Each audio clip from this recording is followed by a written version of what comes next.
UFC 303, headlined by Conor McGregor versus Michael Chandler. The Mac is back, geared up for his exciting return, and things are always better with Conor around. Michael Chandler is getting his red panty night and might be able to amplify his career with a big win here. But the card in general, is it actually that good? So for UFC 303, we got 10 total fights so far, which means we're only like 2 or 3 away from it being finalized. We got Jamahal versus Khalil Rountree Jr. as the co-main event. This fight only took place because Jamahal was willing to make a quick turnaround after not getting knocked out, according to him, by Alex Pereira. He felt like he was wronged in that fight and now wants to get back on the winning track so he can get at Pereira again. Another matchup we have is the big prospect Payton Talbott versus Yanis Ghemmouri, who is coming off a body kick knockout loss when he fought William Gomes. That's a good tee up for Payton Talbott, in my opinion. We got the former title challenger Mayra Bueno Silva versus Macy Casson. I would make a joke about that fight, but I don't know if I can. The tatted up fight between Cub Swanson and Andre Fili. There's more ink than skin in that one. By the time we see them fight, it might be a fight between two noob cybots. That is going to be actually a pretty interesting one. Cub Swanson usually brings on a very exciting fight, and to see him on the same card as Conor McGregor brings a smile to anyone's face, knowing the history these two had with each other when Conor was rising up at 145. I wonder how these two will interact with each other during fight week. That's going to be interesting. Joe Pyfer is back, the second most powerful puncher in the world, where he beat Francis Ngannou's record. Alex Pereira beat his record.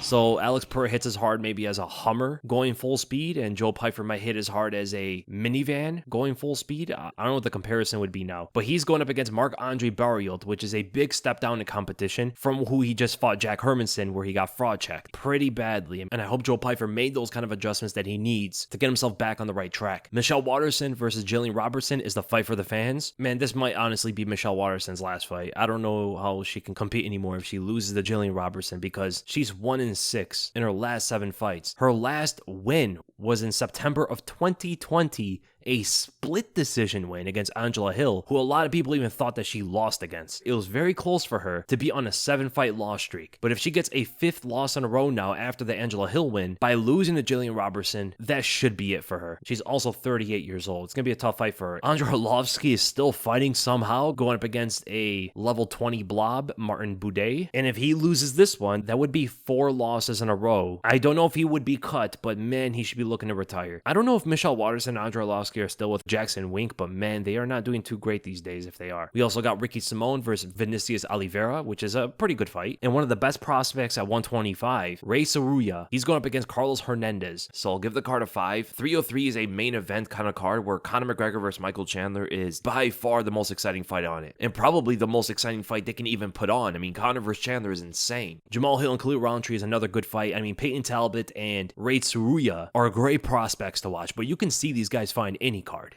Even a fight night. It doesn't have to be a pay-per-view. There's only 2 fights after the main and co-main that can even headline a fight night card, in my opinion. Cub Swanson versus Andre Fili. I guess in these days, looking at who's headlining fight nights, you might see that fight headline a fight night card. And maybe Joe Pyfer versus Marc-Andre Barriault. Maybe. You know, I mean, these days I wouldn't be surprised if we saw Ricky Simon versus Vinicius Oliveira headline a fight night. But that tells you the depth of the card, in my opinion. I mean, it's not as good as 302, which if you guys want me to break down and look at every single one of those fights and, you know, go through how it could all play out, I would definitely do that as well. But man, this could have used a lot more different fights. I mean, there's so many fighters that aren't even fighting right now. Where's Jack Della Maddalena and Shavkat? That should be on this card. Ian Gary is still trying to sort out a fight for him. Colby Covington turned him down. That could have been on this card. I know they're talking about Michael Page, but Michael Page is looking to fight on UFC 304, which is the card in England, right? They can have that with Ian Gary. That would be a much better placement for a fight like that. But then again, a Conor McGregor card is big, you know, gets a lot of attention. So maybe they move that fight to this one if they do put that one together. That would be really cool as well. There's like 2 to 4 more fights possibly they can add onto this card to make it way better than it is, because man, we're getting close. We're only a month and a half away. But let's look at some of these fights now. Conor McGregor versus Michael Chandler. I hope both are geared up, man. I hope both are roided out. Veins popping, muscle tearing kind of steroids. That would be awesome. A guaranteed first round knockout that we are all waiting for. But I still think the fight is probably going to end in the first round. Conor McGregor on such a big layoff versus Michael Chandler, who also is kind of on a layoff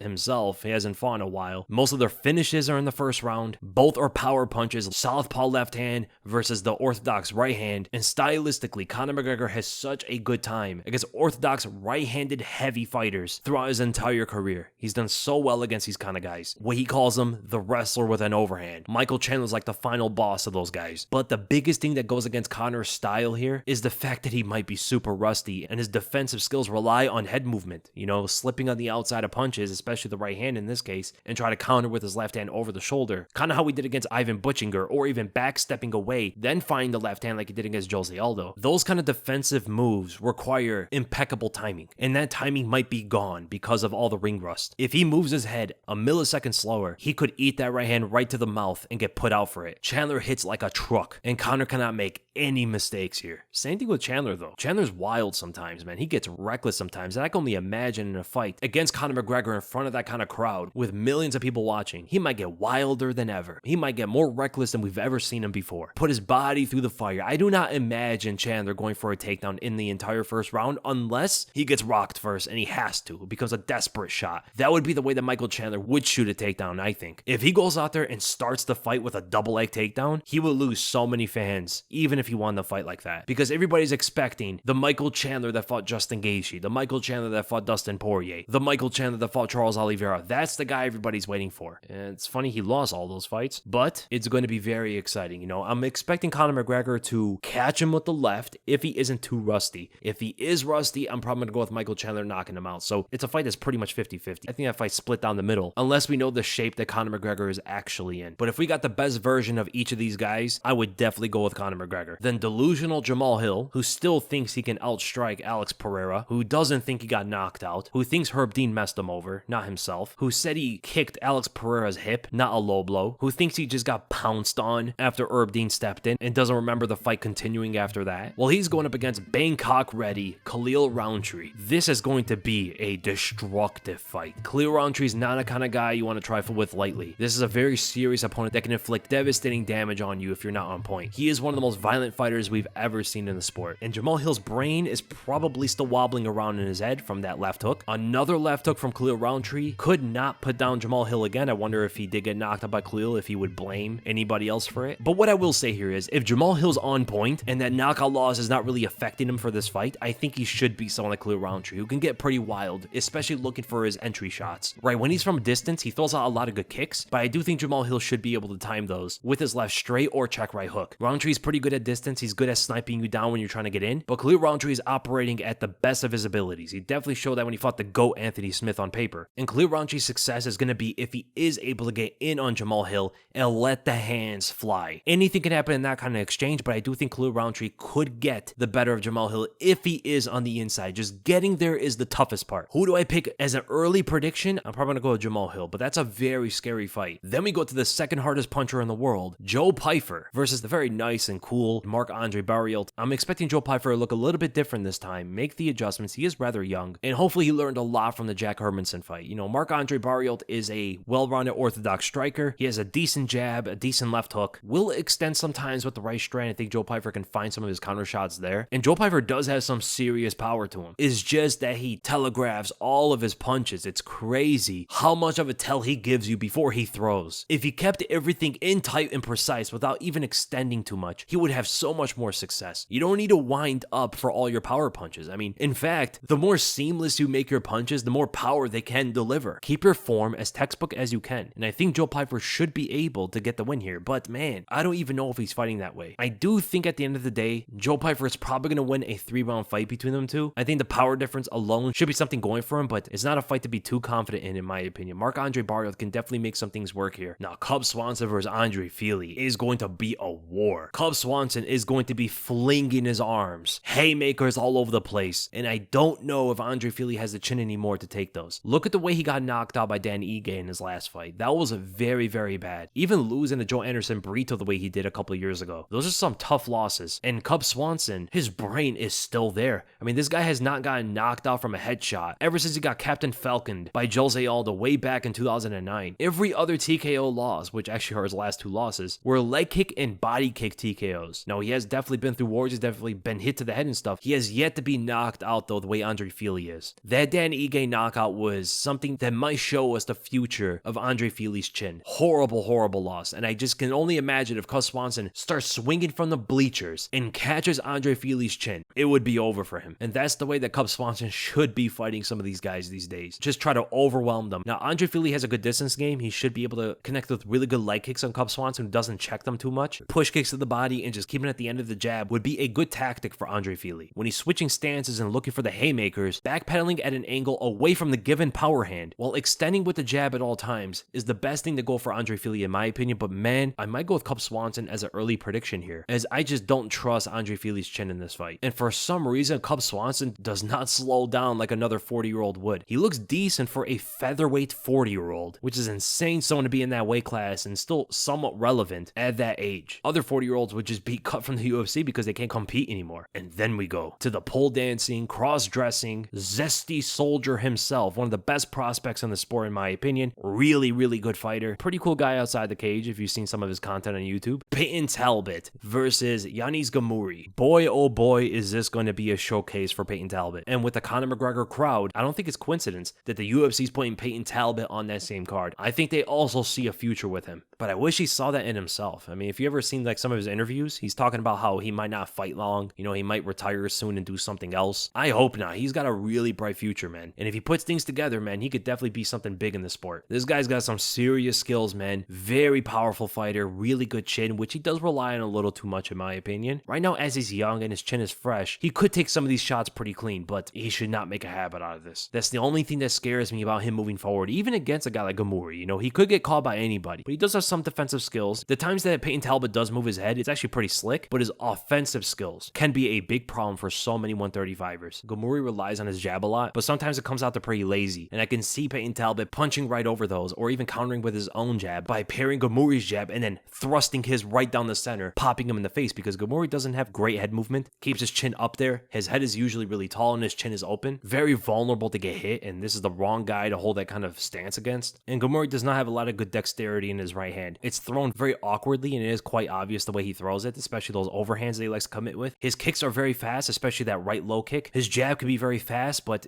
sometimes it's pretty lazy, and his left hook could be sneaky. Those are some of the big things from Ghemmouri, but man, I just see him getting overpowered. I'm expecting a great performance out of Payton Talbott in that one. I think Jillian Robertson is going to take Michelle Waterson to the ground and submit her, and that'll be the retirement for Waterson. Reis Tsuruya, I do expect a dominant grappling performance from him. He's a grappling phenom. I mean, this guy is so insanely good on the ground. And that's pretty much all the fights that are worth it in my opinion.